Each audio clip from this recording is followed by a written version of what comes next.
Tu veux être traitée comme une reine dans tes relations, tu veux réussir dans toutes les sphères de ta vie et tu comprends pas pourquoi les autres femmes y arrivent et pas toi. Tu ne comprends pas ce qu'elles ont en plus de toi qui font qu'elles réussissent à accomplir leurs objectifs, qu'elles se font traiter comme les meilleures princesses au monde par leurs partenaires et toi tu tombes que sur les connards. T'arrives pas à réussir professionnellement, tu te sens vraiment nul. Et je suis désolée de te l'annoncer, mais parfois le problème, c'est pas que les autres sont mieux que toi, sont privilégiés, etc.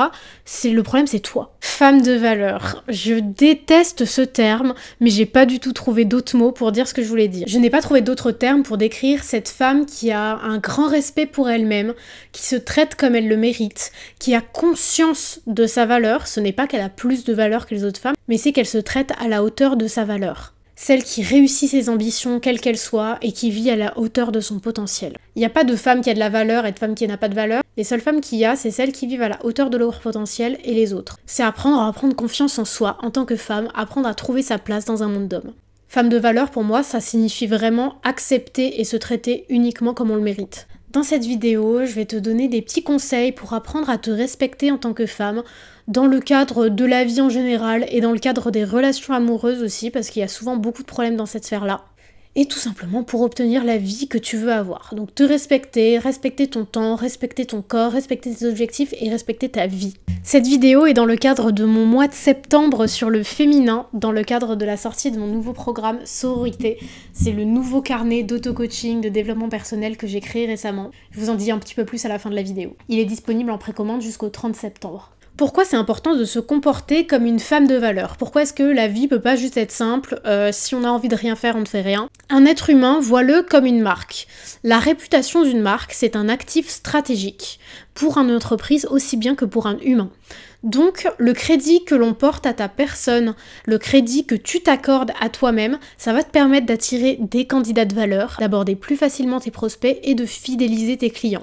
Ça va te permettre d'atteindre tes objectifs avec plus de facilité parce que les gens vont avoir confiance en toi et vont te traiter comme une entreprise, donc comme une marque de valeur. Si tu es une femme qui ne vit pas à la hauteur de son potentiel, tu vas avoir que des personnes qui reflètent ça autour de toi et des personnes qui, elles non plus, ne réalisent pas leur valeur et ne vivent pas à la hauteur de leurs ambitions, voire qui n'ont pas du tout d'ambition et qui vont essayer de te tirer vers le bas.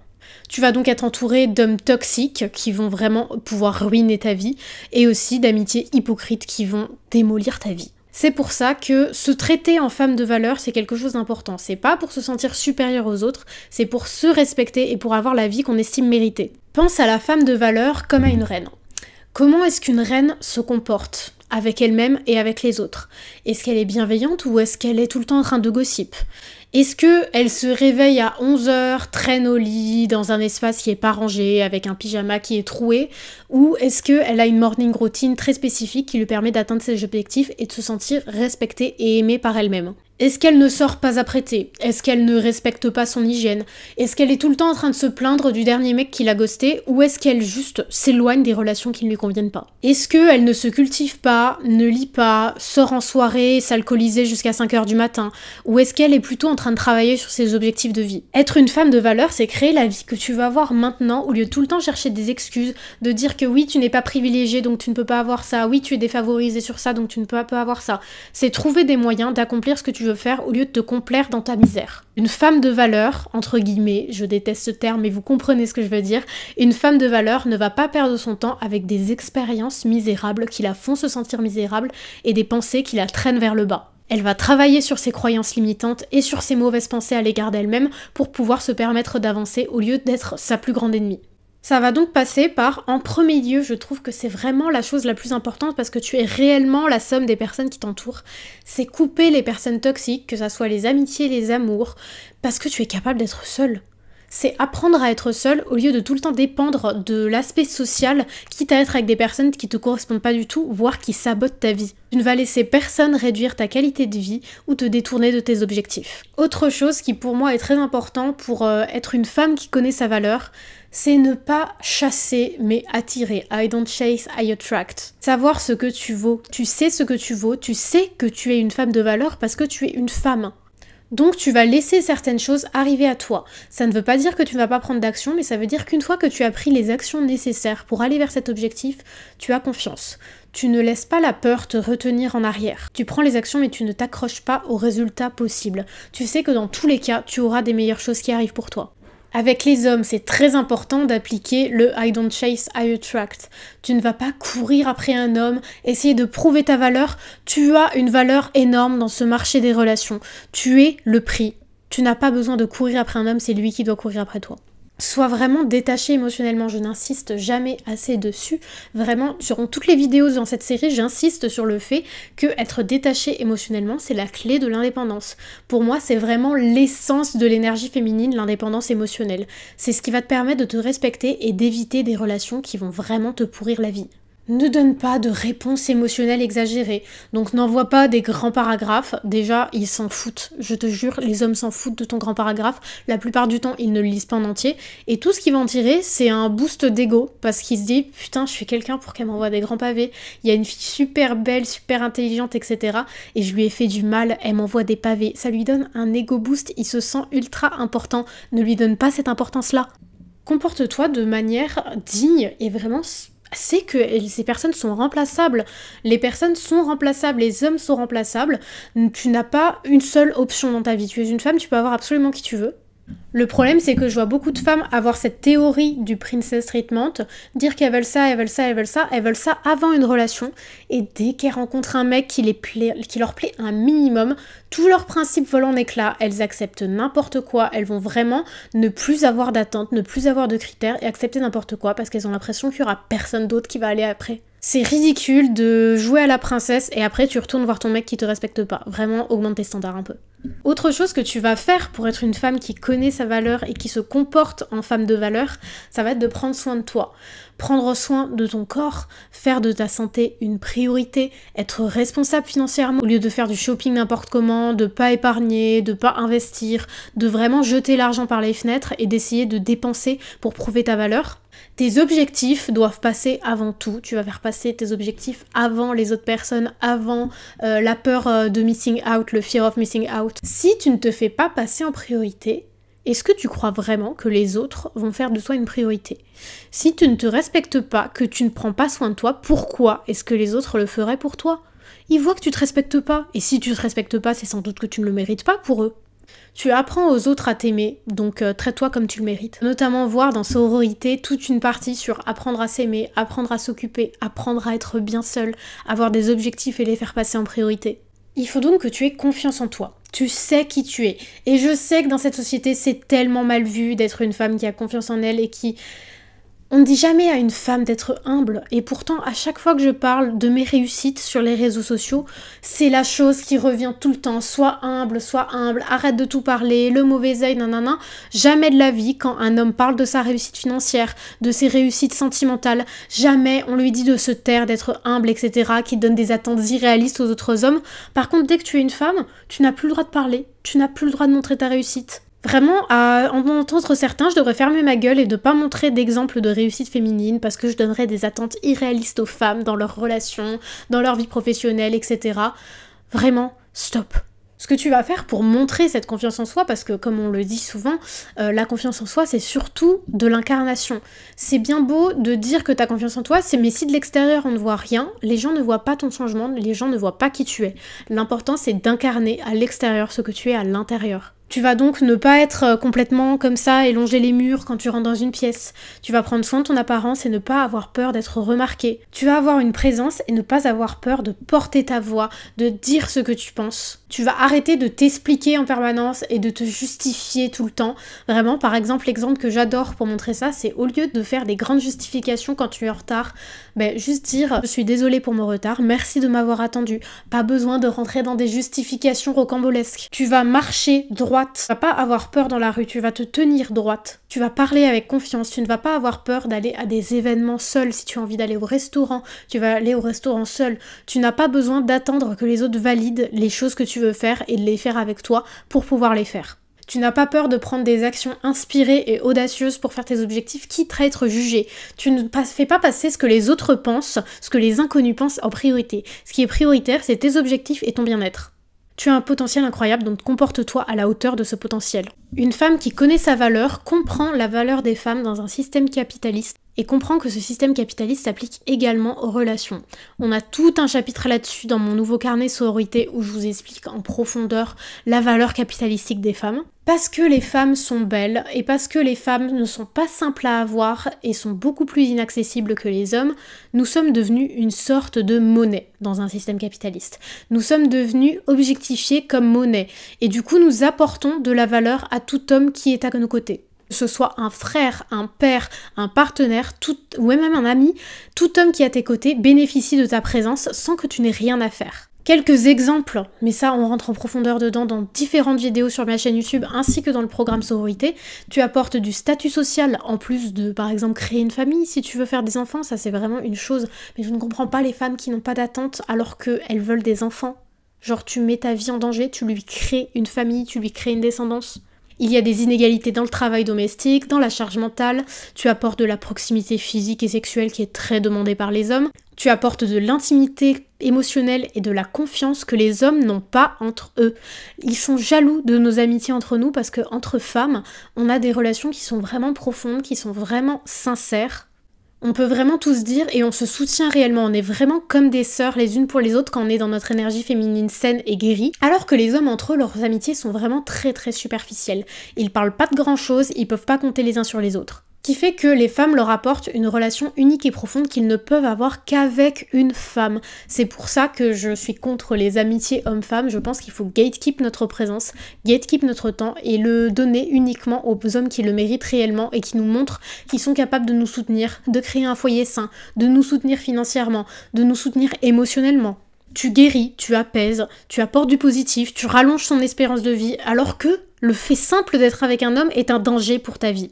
On l'a déjà vu en détail dans d'autres vidéos, mais le fait d'être une femme mariée réduit ton espérance de vie, augmente forcément les risques de violence conjugale, etc. Donc commence à te mettre sur un piédestal parce que tu connais ta valeur dans ce système, tu sais que tu as le choix, tu sais que absolument tous les hommes te veulent, que tu apportes énormément de choses par ta simple présence aux hommes, et du coup tu vas pas commencer à faire la fangirl, à lui courir après, vraiment tu n'as pas besoin de ça. Tu n'as pas besoin de ça, tu es une femme de valeur, tu ne cours pas après les hommes. Et en complément de tout ce que je vous ai dit dans les précédentes vidéos, dans cette série sur le féminin, sur la place de la femme, sur l'énergie féminine, tu vas avoir des attentes élevées. Déjà, est-ce que tu réalises le danger que tu as avec le simple fait d'être avec un homme ? Les hommes ne font pas confiance aux autres hommes avec leurs femmes. C'est pour ça qu'ils veulent pas que leur femme sorte tard la nuit, qu'ils vérifient tout le temps qu'elle est bien rentrée, qu'ils ne veulent pas qu'elles aient des amis hommes, qu'ils ont pas confiance pour leur petite fille qu'elles aient un babysitter qui est un garçon. Mais par contre, quand c'est nous qui disons que être avec un homme est un danger, c'est tout de suite pas tous les hommes, not all men, etc. C'est pour ça qu'il faut rendre l'accès aux femmes plus difficile. Parce qu'ils savent très bien que les hommes sont dangereux, mais nous, on n'est pas censé le dire et on est censé les accepter quand même. Parce qu'ils savent qu'à partir du moment où nous non plus, on va plus avoir autant confiance en les hommes que ce qu'on a actuellement, si nous, on traitait les autres hommes avec autant de méfiance que eux traitent les autres hommes par rapport à leurs compagnes, à leurs filles, à leur mère, mais ils auraient plus accès aux femmes, et ça leur fait peur. C'est pour ça que c'est tout le temps pas tous les hommes, parce que n'ayez pas trop peur, parce que sinon on n'aura plus jamais de copines. C'est important de rendre l'accès aux femmes beaucoup plus difficile pour les hommes. Déjà, ça va passer par le fait que tu n'as pas le temps d'avoir des conversations vides. Tu vas arrêter de courir après les hommes, de faire la discussion toute seule. Est-ce qu'il est vraiment en train d'avoir une vraie discussion avec toi ou est-ce qu'il est juste en train de te répondre ? Tu vas faire passer tes objectifs en priorité, ça veut dire que tu vas pas être disponible à chaque instant sur le téléphone, surtout si t'es pas en couple avec la personne. Ça veut dire que tu vas répondre uniquement quand ta journée de travail est terminée, quand tes choses sont terminées, quand tu n'es pas en sortie avec tes copines. Vois les hommes pour ce qu'ils apportent dans ta vie, au lieu de dire « non, le plus important c'est de s'aimer ». L'amour, il est trouvable partout. N'importe quel homme peut t'aimer, entre guillemets. Tu peux tomber amoureuse d'absolument n'importe qui parce que ce qui rend les gens spéciaux, c'est ton énergie et l'énergie que tu mets dans la relation. Ce n'est pas la personne en face de toi. Je suis vraiment choquée de certaines discussions lunaires que j'ai pu avoir avec des gens, souvent des hommes, mais aussi des femmes, des collègues, etc., qui sont offusqués quand pour ta vie, ton couple, ta vie amoureuse, tu dis que tu veux quelqu'un de diplômé ou quelqu'un de stable financièrement ou voir quelqu'un de riche, quelqu'un qui est émotionnellement disponible, quelqu'un qui n'a pas de problème, enfin, que tu veux quelqu'un qui a les choses que tu as déjà pour toi en fait. Quelqu'un qui matche à ton niveau, les gens sont offusqués quand ils voient une femme qui n'est pas bénévole. Tu n'as même pas le droit de demander ce que tu es. Ils veulent vraiment que tu sois bénévole, que tu acceptes n'importe quel homme dans ta vie et que tu donnes accès à ton corps à n'importe qui, alors que dans l'autre sens, quand on donne accès à n'importe qui et que certaines femmes se retrouvent du coup dans des relations toxiques où leur mari est violent ou alors leur mari est pas présent, ne fait pas le ménage, les trompe, etc., tout ce que les hommes vont dire c'est « Ah mais t'avais qu'à m'y choisir ». Mais dès qu'on dit qu'on veut choisir, on est les michetots, on est les profiteuses, on est les filles superficielles. Double standard. Donc une femme de valeur n'a pas peur de ces doubles standards, tu ne vas pas avoir peur de passer pour une michetot ou pour une fille superficielle, tu sais ce que tu veux, peu importe si les gens disent que t'as trop d'attentes, que tu te prends pour une princesse, tu l'es. T'es une princesse, point. Quand tu t'attends au mieux, tu obtiens le mieux. Et en n'ayant pas d'attente, tout ce que tu vas obtenir, c'est encore moins que ce que tu demandais. Si tu dis que tu veux juste un mec gentil, t'auras un mec qui t'aimera même pas, qui sera pas respectueux, qui va te tromper. Parce que quand tu dis je veux juste un mec gentil, ce que tu montres c'est j'ai tellement pas d'estime pour moi-même que je pense que c'est tout ce que je peux avoir. Et du coup t'auras même pas ça. Et sache que tu n'as pas à plaire à tout le monde. Franchement, les gens qui disent oui mais du coup tu vas pas trouver, il y a pas beaucoup d'hommes qui rentrent dans tes critères, etc. Écoutez, t'es pas censé être accessible à tout le monde. T'es censé trouver un partenaire, pas en avoir 15 000. Il y a 7 milliards de personnes sur Terre, je t'assure que tu vas trouver un homme qui te convient. Ne réduis pas ta valeur pour essayer d'être accessible à tout le monde. Vois-toi comme une marque de luxe quand on parlait de la réputation, quand on faisait l'analogie de être une personne et être une marque, parce que franchement dans un système capitaliste, les deux se confondent beaucoup. Vois-toi comme une marque de luxe. Tu n'es pas accessible à tout le monde. Tu as des listes d'attente. Tu as un prix très élevé qui ne permet pas à n'importe qui d'avoir accès à toi. Grâce à ces conseils, tu vas commencer à voir ta valeur et à te comporter à la hauteur de cette valeur-là que tu t'accordes. Tu vas te sentir importante, te respecter, avoir des meilleures relations parce que tu sais ce que tu veux et ce que tu n'acceptes pas. Si tu ne te considères pas comme une personne de valeur, tu n'auras jamais d'expérience de valeur dans ta vie. C'est la dernière semaine pour précommander Sororité. Il est disponible jusqu'au 30 septembre à 23h59, après il sera redisponible genre en mars, mais là du coup c'est vraiment une offre exclusive de lancement. Vous avez moins 25% pour le lancement pour vous remercier de me soutenir dans cette précommande, dans ce premier lancement de mon carnet. J'en suis mais tellement fière, vous imaginez pas, ça fait vraiment des mois et des mois que je bosse dessus. J'ai vraiment voulu faire un programme holistique pour incarner la femme puissante que tu veux être. C'est pour ça que le carnet, c'est pas un carnet rose, c'est pas un carnet nude, c'est pas un carnet girly, c'est un carnet rouge, la couleur de la puissance, de la force, de la vie. Je vous transmets pas une féminité gnangnan, trop girly, etc. C'est vraiment être la femme qui se respecte, la femme qui s'aime et la femme qui obtient tout ce qu'elle veut. Pour moi, c'est ça la féminité. C'est pas la féminité petite fleur, c'est vraiment la féminité puissante. Par ce carnet, j'ai vraiment voulu couvrir toutes les sphères liées à l'énergie féminine. Donc, si vous voulez une comparaison avec Métamorphose, Métamorphose, c'était vraiment pour réinventer ta vie, pour vraiment couper tes croyances limitantes, recommencer ta vie à zéro, établir tes objectifs, et aussi pour apprendre à te connaître. Sororité, c'est spécifiquement sur le féminin. Donc là, tu vas guérir spécifiquement ta relation au féminin, déconstruire l'idée de la féminité traditionnelle, concevoir un leadership féminin dans lequel tu n'auras pas à devenir un homme mais dans lequel tu pourras incarner pleinement ton identité de femme puissante. Tu vas apprendre à te reconnecter à ton corps, donc te détacher des pressions qui pèsent sur ton physique, créer ton style, avoir des activités qui vont te permettre de reconnecter puissamment avec ton corps, parce qu'en tant que femme, on est très souvent déconnecté de notre enveloppe corporelle. Donc le but de ce chapitre-là, ça va être de reconnecter ton psychisme et ton corps. Tu vas apprendre à guérir tes émotions, à ouvrir ton cœur, à développer ta vulnérabilité et à trouver la joie au quotidien. Tu vas devenir une femme alignée en créant la version idéale de toi-même et en établissant un plan d'action pour t'y tenir. Tu vas vraiment apprendre à évoluer dans chaque sphère de ta vie et à créer ton propre équilibre. Il y a un grand chapitre aussi sur les relations amoureuses, comme on en a parlé précédemment, pour apprendre à connaître ta valeur, comprendre le fonctionnement du marché des relations, établir tes limites, savoir ce qui est acceptable et ce qui n'est pas acceptable, établir tes critères, apprendre à créer des relations saines avec les hommes. Et la dernière partie, ça va être pour vivre en sororité. Donc adopter la bienveillance par défaut, guérir de la jalousie envers les autres femmes, devenir l'ami idéal et te faire les amis idéales que tu vas avoir dans ta vie. J'en suis vraiment tellement fière. Vous n'imaginez pas le boulot qu'il y a dedans pour tout synthétiser. Comme je vous le dis toujours, mon but c'est de rendre tous les concepts simples. Je n'ai pas envie de faire des formations en ligne de 15 heures, etc. Je veux que tout soit simple, accessible. Donc chaque thème, vous avez une page, une double page max, puis des petits exercices pour appliquer et pour comprendre efficacement. Vous avez les notions qui vont droit au but, qui vont vous permettre de comprendre immédiatement, de visualiser grâce à des schémas et d'appliquer concrètement grâce à des exercices. Je vous remercie pour votre soutien, c'est donc disponible jusqu'au 30 septembre 23h59 avec une réduction qui ne se reproduira plus, c'est vraiment pour vous remercier de me soutenir dans mes précommandes, dans mon premier lancement. Le lien est en barre d'infos, mon site c'est essentialjournals.com et puis je vous dis à la semaine prochaine pour une nouvelle vidéo de cette série sur le féminin.